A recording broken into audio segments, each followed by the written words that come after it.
할렐루야. 예수 그리스도 이름으로 하나님 말씀 증거하겠습니다. 우리 다 같이 성경 말씀 야고보서 3장 1절에서 12절까지 말씀을 다 같이 찾겠습니다. 성경 말씀 야고보서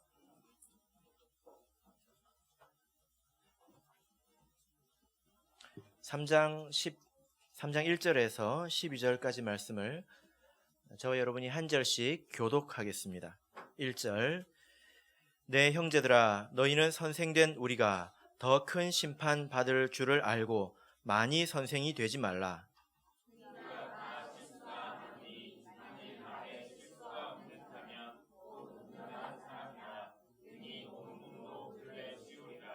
우리가 말을 순종케 하려고 그 입에 재갈 먹여 온 몸을 억어하며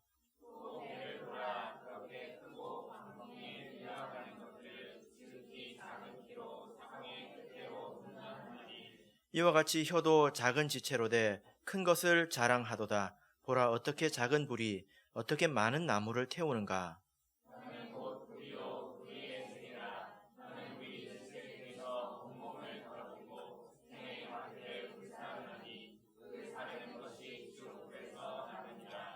여러 종류의 짐승과 새며 벌레와 해물은 다 길들므로 사람에게 길들었거니와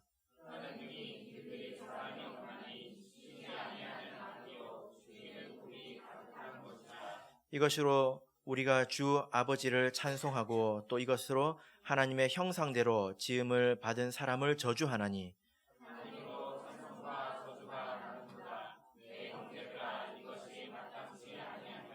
샘이 한 구멍으로 어찌 단물과 쓴물을 내겠느뇨. 감람 열매를 포도나무가 무화과를 맺겠느뇨. 이와 같이 짠 물이 단 물을 내지 못하느니라. 아멘. 오늘 이 시간은 많이 선생이 되지 말라라는 제목으로 하나님 말씀을 증거하겠습니다. 이 선생이라는 말을 이렇게 들을 때 제가 생각이 나는 것은 지금 이 세상에 선생이 너무 많다는 것입니다. 선생의 전성시대라고 해도 이제 과언이 아닐 정도로 이 세상에는 선생님이 너무 많습니다. 이런 현상에 대해서 일찍이 바울 사도가 하나님의 감동으로 말세를 예언한 적이 있는데요. 우리가 그 부분을 한번 찾아볼까요? 디모데후서 4장 3절입니다. 디모데후서 4장 3절 4절을 보겠습니다.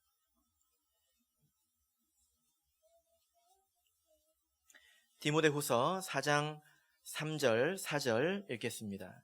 시작. 때가 이르리니 사람이 바른 교훈을 받지 아니하며 귀가 가려워서 자기의 사욕을 쫓을 스승을 많이 두고 또 그 길을 진리에서 돌이켜 허탄한 이야기를 쫓으리라. 예. 때가 이르리니, 이 때는 곧 말세를 말하지요. 그때 어떤 일들이 있다고 말씀하고 있습니까? 자기의 사욕을 쫓을 스승을 많이 둘 것이다 라고 말씀하고 있습니다. 옛날에는 선생님이라고 하면 학교에 있는 분들을 말했죠. 그러나 지금 학교에만 있는 것이 아닙니다. 사람들이 자기의 즐거움을 위해서 많은 것들을 배우지요. 각종 스포츠를 비롯해서 온갖 예체능을 다 배울 수 있습니다. 심지어 격투기도 배우는 거 아십니까? 그리고 대입, 그리고 여러 가지 고시, 심지어 요리, 이런 것들을 우리가 다 배울 수 있습니다. 그래서 길을 가다가 유심히 건물을 한번 보시면 대체적으로 빌딩의 절반 정도는 학원인 것 같습니다. 항상 그런 건 아니지만 여러분 이 주변을 한번 보십시오. 학원이 없으면 다 망할 것 같아요. 다 빌 것 같습니다. 그 정도로 많다는 거죠. 그 가운데는 이 4절의 말씀처럼 그 길을 진리에서 돌이켜 허탄한 이야기를 쫓으리라. 하나님 보시기에 허무하고 허탄한 그런 것을 배우고 가르치는 것도 있다라는 것입니다. 세상이 이러하기 때문에 사람들이 대체적으로 배움이 많습니다. 옛날 사람에 비해서 아는 것이 많습니다. 그러다 보니까 자기 확신이 있죠. 그래서 교회 오면 어떤 일이 생길까요? 들으려고 하는 것이 아니라 자기가 아는 것을 말하려고 하는 그런 일들이 또 생길 수 있지 않겠습니까? 그런데 만약에 정말 그렇다면 교회가 어떻게 될까요? 이 하나님의 나라가 어떻게 될까요? 들으려고 하지 않고 가르치려고 한다면, 모든 사람이 그렇게 한다면 여러분 어떤 일이 생기겠습니까? 교회가 아마 많이 시끄러워지겠죠. 본문의 말씀으로 다시 돌아가서 1절을 읽어보겠습니다. 1절 읽겠습니다. 시작. 내 형제들아, 너희는 선생된 우리가 더 큰 심판 받을 줄을 알고 많이 선생이 되지 말라. 그래서 이 야고보는 권면하기를 많이 선생이 되지 말라, 이렇게 권면하고 있습니다. 선생은 가르치는 자이죠. 교회 안에서 다 가르치는 자가 될 필요는 없다라고 권면하고 있습니다. 그런데 제가 이 말씀을 읽을 때에 우리 성도님들이 이 말씀을 들으면 어떻게 생각을 할까 제가 생각을 해봤습니다. 그래서 이 말씀을 먼저 전해야 될 것 같습니다. 많이 선생이 되지 말라, 선생이 되려고 하지 마십시오, 이런 말을 들을 때 오늘은 자도 되겠군. 왜냐? 나는 선생님 될 마음이 없거든요. 여러분 선생이 되고 싶으십니까? 선생님 되고 싶으면 한번 손 들어보시죠. 학교 선생님 말고요, 교회에서 선생 노릇하는 사람이 되고 싶으십니까? 별 뜻이 없잖아요. 그럼 오늘 말씀 이것으로 마치도록. 다 우리는 뜻이 없으니까 마쳐도 되지 않겠습니까? 그런 분이 있을 것 같아요. 그런데 여러분, 난 선생 될 뜻도 없고, 그리고 내가 나를 아는데 나는 선생이 될 것 같지도 않아. 그래서 나는 오늘 이만 졸아야 되겠어. 이렇게 생각을 하신다면 여러분 어떤 것일까요? 이게 잘하는 것일까요? 성경을 전체적으로 보면 이 선생이라고 하는 것은 굉장히 긍정적이고 좋은 것입니다.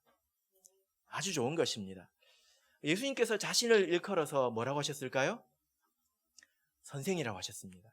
예수님께서 세족의 교훈을 가르치실 때 내가 주와 또는 선생이 되어 너희 발을 씻겼으니 너희도 발을 씻기는 것이 옳으니라. 자신을 일컬어서 뭐라고 했습니까? 선생이라고 했지요. 그리고 바울 사도도 자기를 이 믿음과 진리 안에 있는 이방인의 스승이라고 이야기했습니다. 만약에 예수님과 바울이 없었다면 교회가 이렇게 믿음을 가질 수 있었을까요? 절대 그럴 수 없겠죠. 그래서 선생, 스승은 굉장히 중요한 것입니다. 교회 안에서 굉장히 중요한 것입니다. 여러분들도 한번 생각을 해보시길 바랍니다. 내가 지금 이 자리에서 이 믿음을 그래도 가지고 있는데 내가 지금까지 배우지 않고 스스로 이 말씀을 깨우쳐서 여기에 이르렀다, 그런 분 계십니까? 나는 하나님으로부터 직통 계시를 받아가지고 하나님이 나에게 말씀을 해주신다, 그런 분 계십니까? 그런 분들은 마치고 제 방으로 오시길 바랍니다. 검사를 한번 해봐야 합니다. 저도 배웠습니다. 그리고 이 진리라고 하는 것은 말하고 듣는 것을 통해서 우리에게 전달이 됩니다. 이것이 정상적인 거죠. 그래서 선생이 없다면 우리 교회는 곧 망하게 됩니다. 믿음이 세워지지 않고 믿음이 전승되지 않기 때문에 이것이 망하게 된다는 거예요. 그래서 하나님께서는 이 하나님의 뜻을 이루기 위해서, 하나님 뜻이 무엇입니까? 바로 이 교회를 온전하게 하는 것입니다. 그것을 위해서 교사를, 선생을 세우셨다는 것입니다. 자, 에베소서 4장을 보겠습니다. 에베소서 4장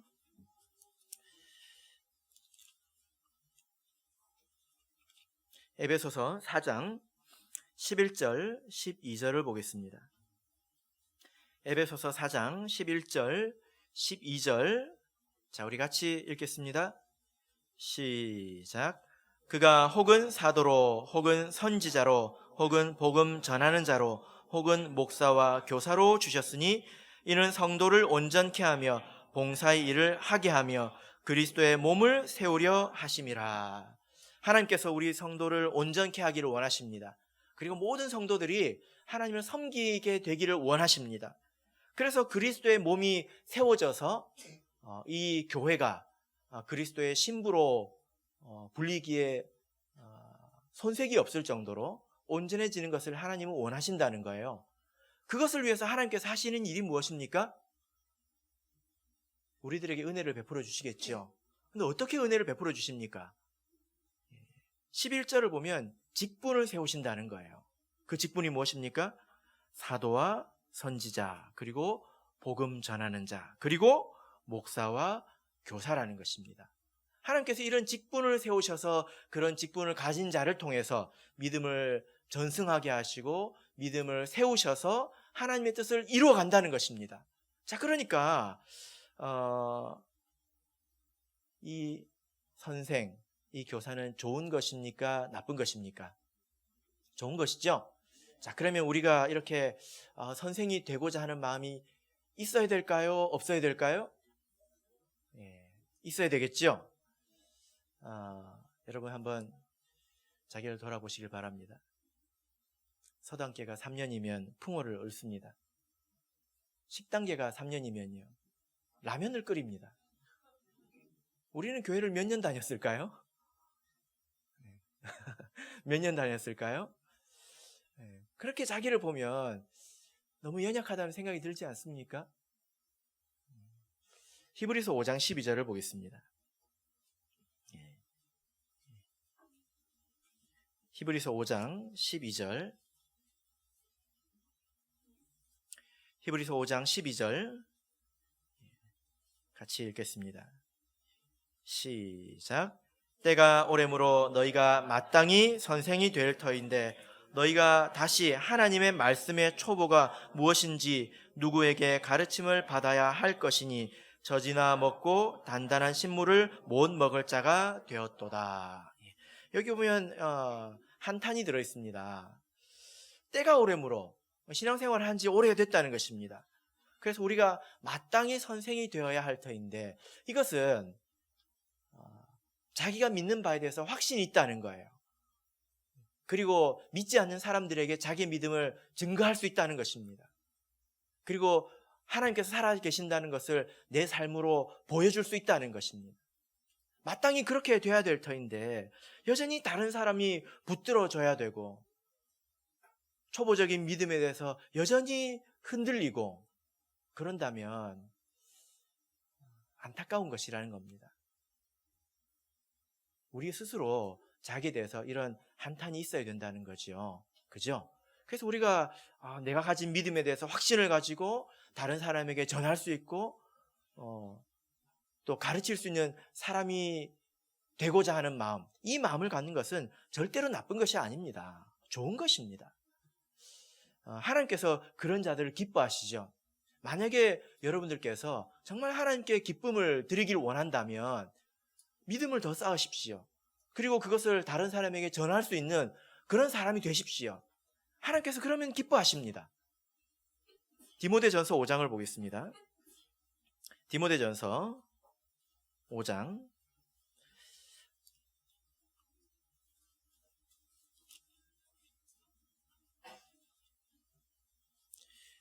디모데전서 5장 17절을 보겠습니다. 디모데전서 5장 17절 읽겠습니다. 시작.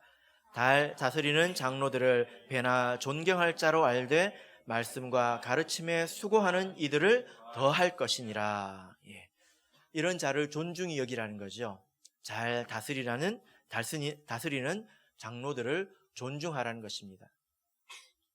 뿐만이 아니라 거기에 더해서 특별히 말씀과 가르침에 수고하는 이들을 더 존중하라는 거예요. 하나님께서 그들을 귀하게 여기신다는 것입니다. 왜냐하면 그것이 하나님의 일이기 때문이죠. 그리고 우리가 그런 사람이 되고자 하는 마음을 가져야 합니다.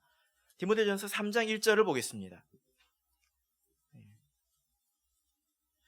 디모데전서 3장 1절 같이 읽겠습니다. 시작. 미쁘다 이 말이여 사람이 감독의 직분을 얻으려 하면 선한 일을 사모한다 함이로다. 여러분 한번 이렇게 생각해 보십시오. 어떤 사람이 내가 선생이 되고 싶어 이런 말을 한다면 여러분 어떤 생각이 드십니까? 에이, 저렇게 자리를 탐해서야. 이런 생각이 드십니까? 우리가 그렇게 생각할 필요가 없습니다. 여기 보십시오. 어떤 사람이 감독의 직분을 얻으려면, 하나님을 섬기는 그런 직분을 얻고자 한다면 그것은 미쁘다는 것입니다. 아름답다는 거예요. 그 말은 아름다운 말입니다. 왜 아름다운 말입니까? 그 사람이 선한 일을 사모하기 때문입니다.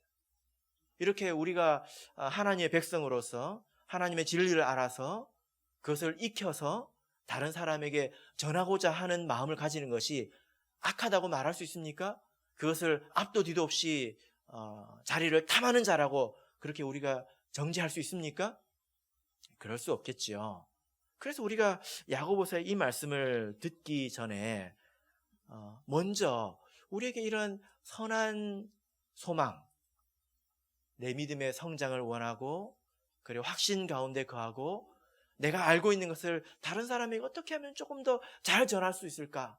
그런 소망이 있다면 그것이 참으로 잘하는 것입니다. 이런 소망이 우리 모든 성도님들에게 더해지기를 진심으로 바랍니다. 야고보서 3장 1절로 가서 다시 1절을 읽어보겠습니다. 자, 그러면 이 말은 어떤 말일까요? 야고보서 3장 1절 읽겠습니다. 시작. 내 형제들아, 너희는 선생된 우리가 더 큰 심판 받을 줄을 알고 많이 선생이 되지 말라. 여기 보면 많이 선생이 되지 말라 이렇게 말하고 있지요. 선생은 필요하다는 것입니다. 반드시 필요합니다. 그러나 아무 준비 없이 또 하나님의 인도함 없이 또 선한 것을 하나님을 돕고자 하는 그런 마음이 없이 단순히 그 자리를 탐한다면 이것은 알아야 된다는 것입니다. 많이 선생이 되지 말아야 되는 이유가 무엇입니까?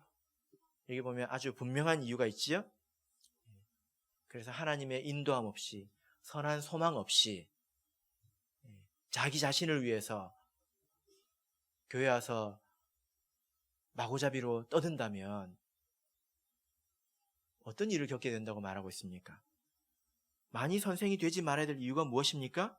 3장 1절을 보니까 더 큰 심판 받을 줄을 알고, 선생은 더 큰 심판을 받습니다. 아까 우리가 내가 그래야지, 내가 하나님 말씀을 전할 수 있어야지, 나도 그렇게 살고 싶은데 이런 마음이 우리에게 다 있을 거라고 저는 생각을 합니다. 우리 모든 성도님들에게요. 그런데 이 말씀을 듣고 나니까 어떤 생각이 드십니까? 더 큰 심판을 받는데요. 취소.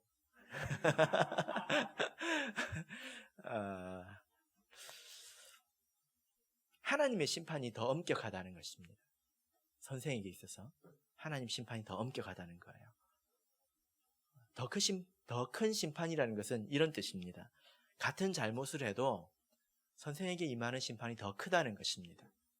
그리고 사실은 선생 정도가 되면 모범을 많이 이렇게 보여야 되겠지만 사실은 그도 심판받을 일이 도리어 많을 수도 있다는 것입니다. 그 이유가 무엇일까요? 왜 선생에게 더 큰 심판이 있는 것일까요? 왜냐하면 그가 혀를 사용하기 때문입니다. 그 이유가 무엇입니까? 그가 혀를 사용하는 사람이기 때문이에요. 그래서 오늘 이 말씀은 말에 관한 교훈이기도 하고 혀에 관한 교훈이기도 합니다. 특별히 교회에서 선생된 사람들은, 또 선생이 되려고 하는 자들은, 또 선생 노릇하는 자들은 혀를 사용하기 때문에 더 큰 심판에 있다는 것입니다. 왜 혀를 사용하면 더 큰 심판을 얻게 되는 것입니까? 여러분 모두에게 혀가 있죠? 다 있으시죠? 예. 자, 그 이유가 무엇인지 3절에서 6절까지 말씀을 읽겠습니다. 야고보서 3장 3절에서 6절까지 말씀을 같이 읽어보겠습니다. 시작. 우리가 말을 순종케 하려고 그 입에 재갈 먹여 온 몸을 억어하며 또 배를 보라, 그렇게 크고 광풍에 밀려가는 것들을 지극히 작은 키로 사공의 뜻대로 운전하나니 이와 같이 혀도 작은 지체로 돼 큰 것을 자랑하도다. 보라, 어떻게 작은 불이 어떻게 많은 나무를 태우는가. 혀는 곧 불이요 불의의 세계라. 혀는 우리 지체 중에서 온 몸을 더럽히고 생의 바퀴를 불사르나니 그 사르는 것이 지옥불에서 나느니라. 여기서 혀에 많은 심판이 있다. 이것을 이유를 말씀하고 있는데요. 그 이유는 혀의 영향력이 크기 때문입니다. 재미있는 비유를 이야기를 하고 있는데 3절에서 보면 우리가 말을 순종케 하려고, 여기서 말하는 말은 입에서 나오는 말이 아니라 달리는 말을 말하죠. 여러분 말을 보신 적 있습니까? 어떤 사람이 운동 헬스를 해가지고 근육이 막 울룩불룩해요. 그럼 그런 근육을 뭐라고 합니까? 말 근육이라고 안 합니까? 예? 저만 그러나요? 요즘 사람들이 그런 말 씁니다. 이걸 모르면 요즘 사람이 아니에요. 말 근육이라고 하지 않습니까? 그래서 뭔가가 힘이 있다라고 할 때 말을 생각하게 됩니다. 그죠? 그리고 어떤 힘의 단위도 마력, 말 한 마리의 힘이 기준이지 않습니까? 마력이라고 하지 않습니까? 우리가 말 한 마리를 잡아서 내 마음대로 끌고 갈 수가 있을까요? 힘싸움에서 이길 수 있을까요? 그런데 재갈이라는 게 있습니다. 그걸 입에 물리면 그 근육 덩어리를 내가 원하는 대로 다 이끌고 다닐 수 있습니다. 그죠? 그리고 4절을 보면 배를 말하고 있는데요. 배가 굉장히 큽니다.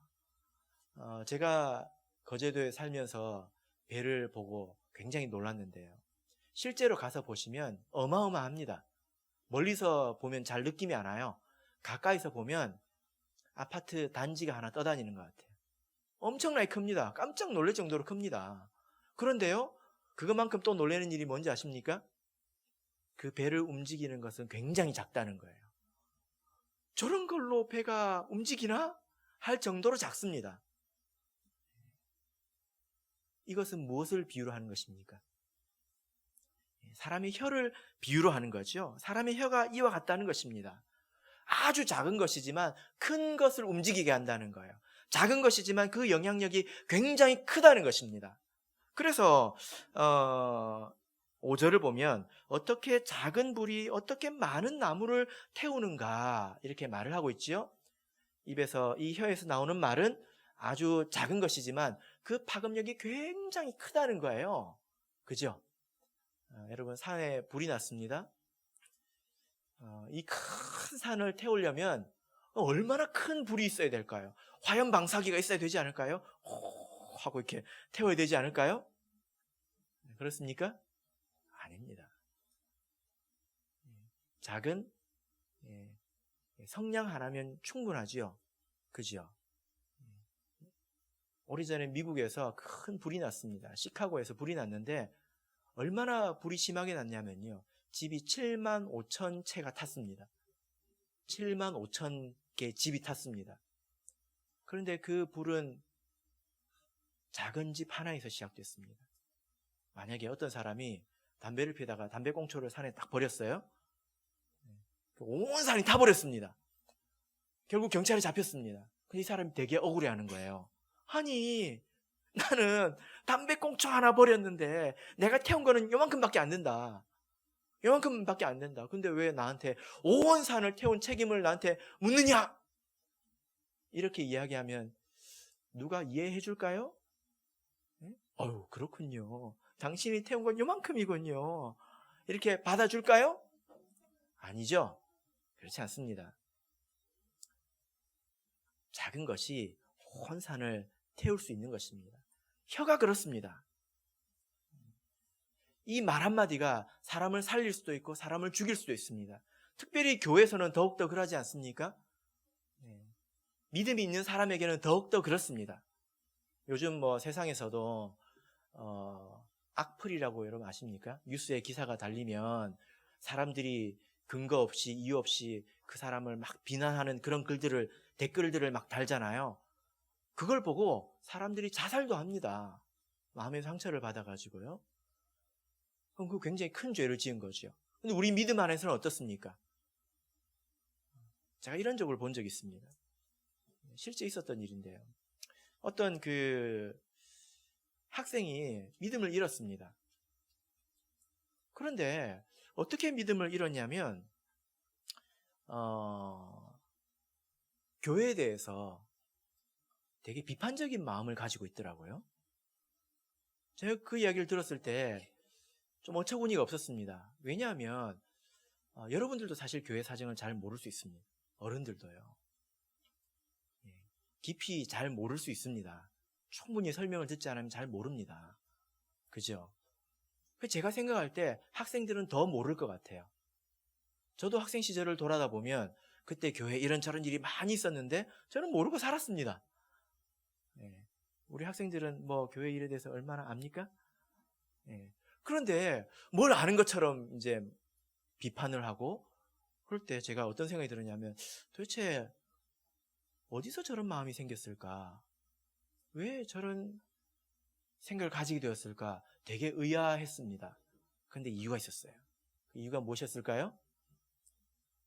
부모님이 밥 먹는 자리에서 밥을 먹으면서 자식들 앞에서 뭘 했을까요? 교회가 그리고 또 목자님이 또 집사님이 또 누가 그 집에 반찬이 좀 부족했던 것 같습니다. 반찬이 많이 부족했던 것 같습니다. 그러니까 밥 먹을 때마다 뭣도 모르는 그런 자녀들이 그런 이야기를 듣고 마음속에 그걸 그대로 받아들인 거예요. 어떻게 됐을까요? 아, 교회는 이런 곳이구나. 그리고 목자는 이런 사람이구나. 그 집사는 그런 사람이구나. 마음속에 완전히 병들었다는 거예요. 그래서 어떻게 됐을까요? 믿음을 떠나버렸습니다. 지금도 믿음 밖에 있습니다. 여러분, 만약에 우리가 이렇게 어떤 사람의 영적인 생명을 앗아간다면 어떤 벌을 받아야 될까요? 이것이 무엇으로 된 일입니까? 말로 된 일이라는 것입니다. 그래서 내가 잠깐 한 이 한마디가 다른 사람의 믿음을 허물 수 있고 그 사람을 병들게 할 수 있고 온 산을 태울 수도 있다. 이것을 반드시 명심해야 합니다. 그래서 교회에서는 내가 말을 할 때 내가 하는 말이 무슨 말인지 그것이 어떤 결과를 가져오는지 생각하고 말을 해야 되겠죠? 그죠? 제가 우리 성도님들께서 어떤 말씀을 하시는지 제가 또 신도에서는 어떤 이야기들이 오고 가는지 제가 거의 들어본 적이 없어가지고 잘 모르겠습니다. 그런데 우리가 이렇게 조심을 해야 합니다. 특별히 조심해야 되는 게 뭘까요? 말 중에 특별히 조심해야 되는 것이 비판하는 말입니다. 교회에도 문제가 있을 수 있고요. 목자에게도 문제가 있을 수 있고 또 다른 사람에게 문제가 있을 수 있습니다. 그럼 어떻게 해야 됩니까? 어떻게 해야 됩니까? 기도해야죠. 교회를 위해서 그리고 일꾼을 위해서 다른 성도를 위해서 기도해야죠. 이게 기본 아닙니까? 그리고 정상적인 또 지혜로운 방법을 통해서 성경 말씀으로 하자면 온유한 심령으로 권면해야 합니다. 그것이 바른 방법이죠. 그런데 그게 아니라 뒤에서 비판하면 사실은 그것을 듣는 사람을 죽이는 거예요. 영적으로 그 사람을 허물어뜨리는 것입니다. 그 가운데는 반드시 사단이 역사합니다. 그래서 조심해야 합니다. 그리고 특별히 내가 하는 말이 우리 교회에서 갈등을 일으키고 또 믿음을 허무는 말이 아닌가, 이것을 잘 생각해야 되겠지요. 제가 우리 교회에서는 그런 이야기를 이렇게 잘 못 들어봤는데요. 어떤 교회 가면 정치 이야기를 많이 합니다. 요즘 우리나라도 많이 시끄럽지 않습니까? 좌우가 이렇게 나뉘어져가지고 아주 전쟁이 심합니다. 그런데 교회 안에서 그런 이야기를 할 필요가 있을까요? 있을까요?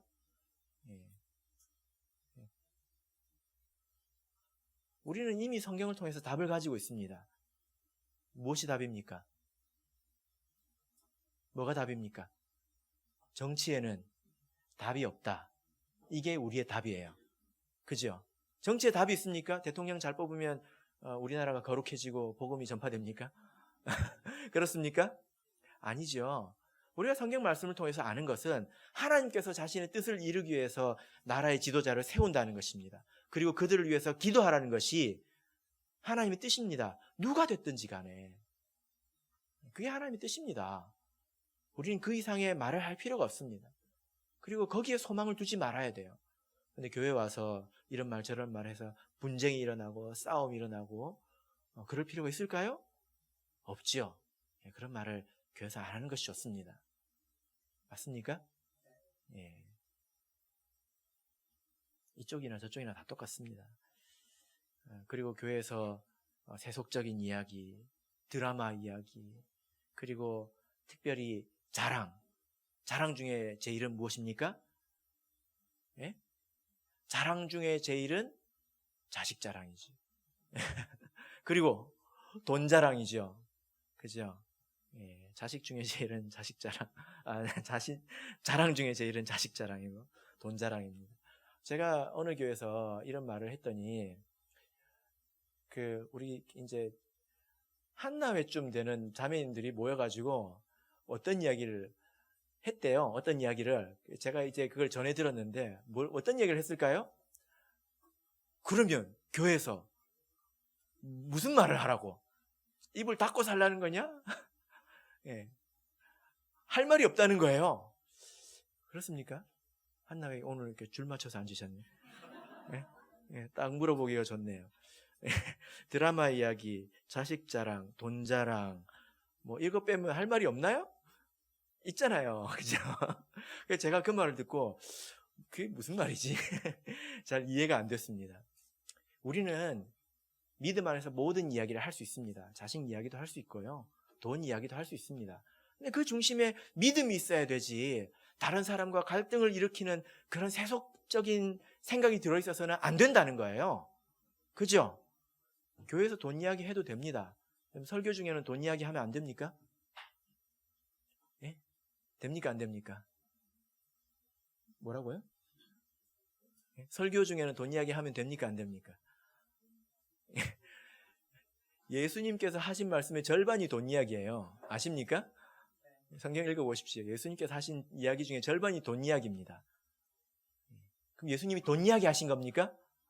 아닙니다. 믿음 이야기를 하신 것입니다. 우리가 어떤 이야기를 하더라도 믿음을 가지고 이야기해야죠. 믿음을 중심으로 이야기를 해야죠. 자식 이야기를 하더라도 자식의 믿음을 근심하는 말을 해야지, 자식이 세상에서 잘된 이야기를 자랑해서야 되겠습니까? 그러면 그것을 누가 듣고 보고 배웁니다. 아, 그런 것이구나. 목자님은 앞에서 저렇게 말씀을 해도 우리 집사님은 저렇게 사는 거구나. 우리는 저렇게 그냥 살면 되는구나. 이걸 배웁니다. 그럼 책임이 누구에게 있습니까? 여러분, 그런 말이 있습니다. 우리 성도는 목자의 말을 듣고 보고 배우는 게 아니라 누구의 뒤통수를 보고 배운다. 이런 말이 있습니다. 따라간다는 거예요. 본문의 말씀으로 돌아가겠습니다. 혀가 이렇게 영향력이 크다는 거죠. 작은 한마디지만 큰 영향력이 있습니다. 야고보서 3장 7절에서 8절을 읽겠습니다. 자, 그런데 이 혀에는 한 가지 문제가 있습니다. 7절에서 8절 읽겠습니다. 시작.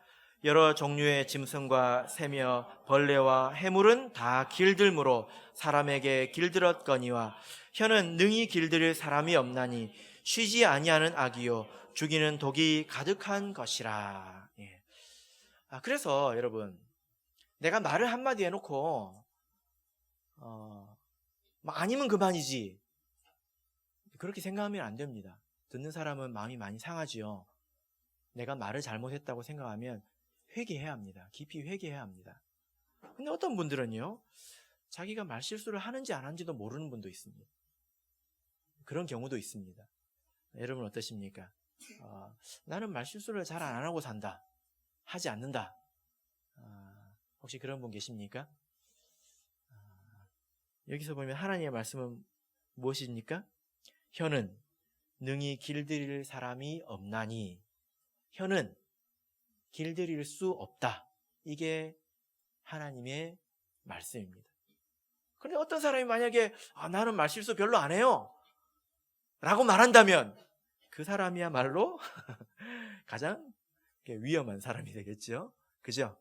네, 그렇지 않습니다. 저도 이렇게 곰곰이 생각을 해보니까 말 때문에 후회한 적이 있는 것 같습니다. 저도 말을 많이 하는 사람이잖아요. 제가 원래 말을 많이 하는 사람은 아닌데 말을 많이 하게 됐습니다. 하다 보니 말이 갈수록 많아지는 것 같더라고요. 그래서 제가 후회할 때가 있습니다. 언제 후회할까요? 특별히 설교한 이후에 제가 후회한 적이 있습니다. 왜 후회했을까요? 때로는 말씀을 전하다가 이 속에서 뭔가 올라옵니다. 불이 올라오죠. 불이 올라와서 제 혀를 태워버립니다. 그래서 멈춰야 되는데 멈추지 못해요. 한마디를 더 합니다. 그 한마디 때문에 집에 가서 제가 후회를 하지요. 이게 무슨 말일까요? 내가 그렇게 과격하게 표현을 해야 됐을까? 이런 생각이 들 때가 있습니다. 왜 그럴까요? 제가 부족하기 때문이죠. 마태복음 5장을 보겠습니다. 마태복음 5장 37절입니다. 아마 우리가 습관적으로 거짓말을 한다거나 다른 사람들을 습관적으로 비난하고 잘 그러지는 않으실 것 같아요. 만약에 그렇다면 정말 회개해야 합니다. 우리가 정말 조심해야 될 실수는 이거지요. 마태복음 5장 37절입니다. 읽겠습니다. 시작. 오직 너희 말은 옳다 옳다 아니라 아니라 하라. 이에서 지나는 것은 악으로 쫓아나느니라. 만약에 어떤 문제가 옳으면 옳다고만 말하면 된다는 거예요. 또 그것이 아니라면 아니라고 말하면 그것으로 족하다는 것입니다. 그런데 거기에서 지나는 것은 무엇입니까? 목숨을 걸고 옳다. 내 이름을 걸고 옳다. 아니면 내가 지옥 갈게. 그런 말은 어디에서 쫓아서 나는 것입니까? 악에서 쫓아서 나는 것입니다. 우리가 정말로 하나님을 믿고 우리 마음이 좋은 상태에 있다면 옳다, 아니다로 충분합니다. 그런데 그것을 넘어서서 맹세를 하게 되고 과도한 말을 하게 되는 것은 마음속에 문제가 있다는 거예요. 어떤 문제가 있습니까? 미움, 시기, 질투, 그리고 하나님께서 모든 것을 다 아신다는 그런 믿음이 부족한 것, 불신이죠. 하나님께서 자기의 뜻을 이루어 가신다는 그런 믿음이 부족하니까 뭘 하는 것입니까? 말을 세게 하는 것입니다. 하나님께서 내 억울함을 아신다는 믿음이 부족하니까 지옥 간다고 맹세를 하는 거예요. 그게 진짜면 어떻게 되겠습니까? 이것이 악에서 쫓아서 나는 것이라는 겁니다. 그래서 우리가 말은 참 길들이기 힘들다. 그리고 내가 어느 순간 멈춰야 될 때 잘 멈추지 못하면 한 번의 실수를 하게 된다. 이것을 알아야 합니다. 어떤 사람이 100번 말을 잘했어요. 그런데 한 번 말 실수를 하면 어떤 일이 생깁니까? 그 사람의 100마디가 의심받게 됩니다. 그죠? 이게 사람이에요. 이게 사람입니다. 그렇게 말 실수를 하게 된다는 것입니다. 여러분, 그러면 우리가 어떻게 하면 좋을까요? 말은 아주 영향력이 있습니다. 그런데 실수를 많이 하게 됩니다. 어떻게 하면 좋을까요? 잠언 10장을 보겠습니다. 잠언 10장 19절을 보겠습니다. 잠언 10장 19절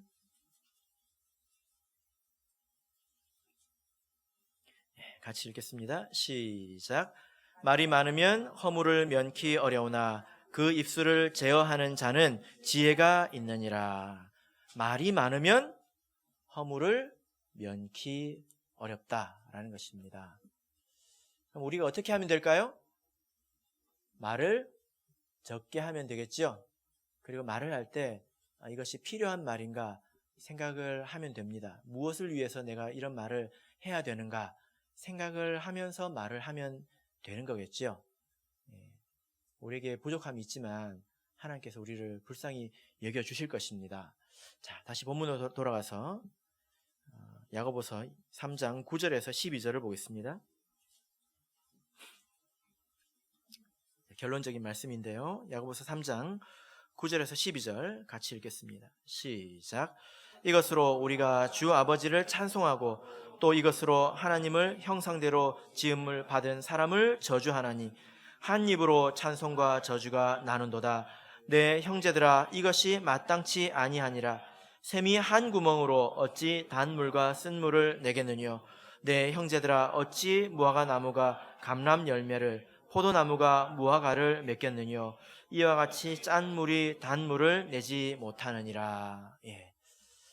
여러분, 우리의 혀가 이와 같습니다. 우리가 이 혀로 하나님을 찬양하지만 또 이 혀로 하나님을 원망하고 또 거짓을 말하기도 하지요.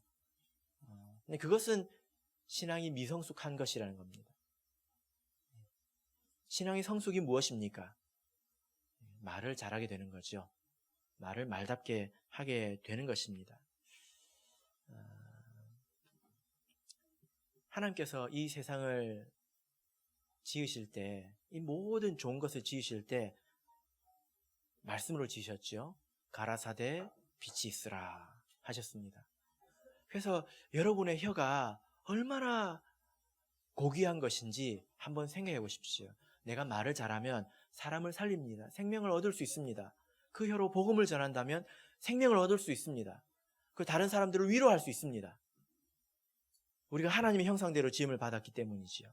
그런데 하나님께서 지으신 이렇게 아름다운 세상을 마귀가 죄로 물들였습니다. 타락시켰습니다.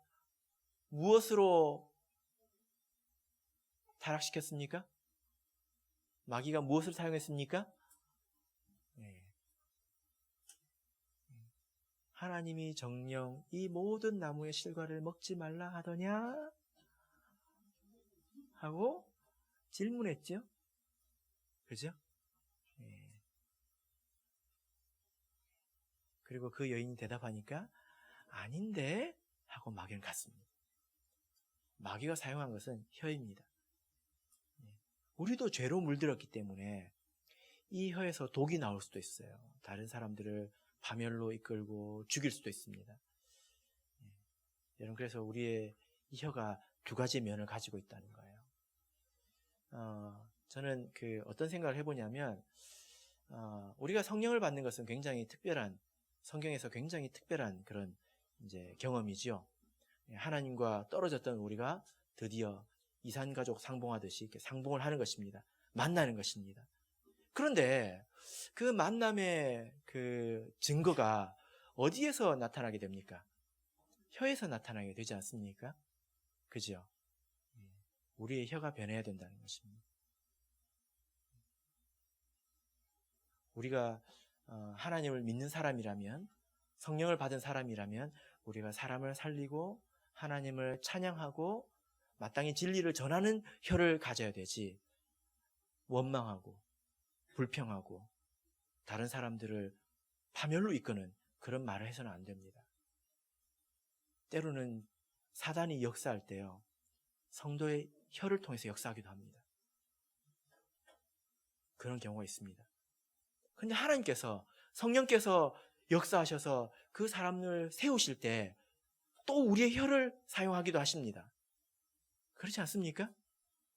그럼 우리의 혀는 어떤 혀가 되어야 될까요?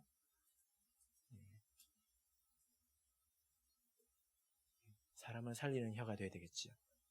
바라옵기는 이 말씀을 통해서 우리가 혀의 중요성을 깨닫게 되고 말의 무게를 알게 되어서 참으로 예수님을 본받은 그런 선생이 되시기를 예수 그리스도 이름으로 축복합니다. 우리 다 같이 찬송하겠습니다.